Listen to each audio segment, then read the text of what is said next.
Hello, thank you for joining me for day 3 of my Christmas favorites.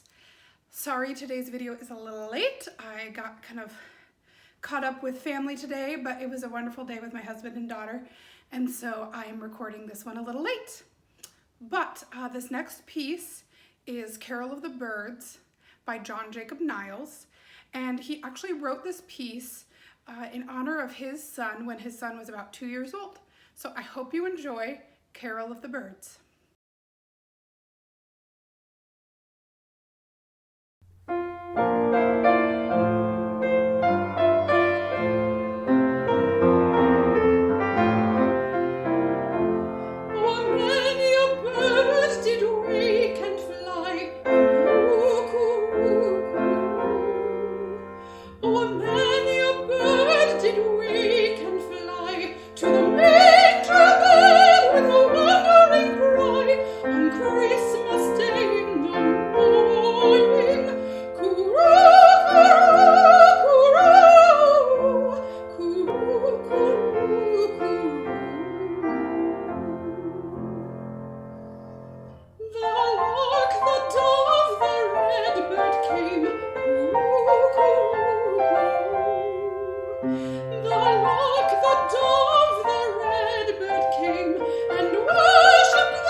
The shepherd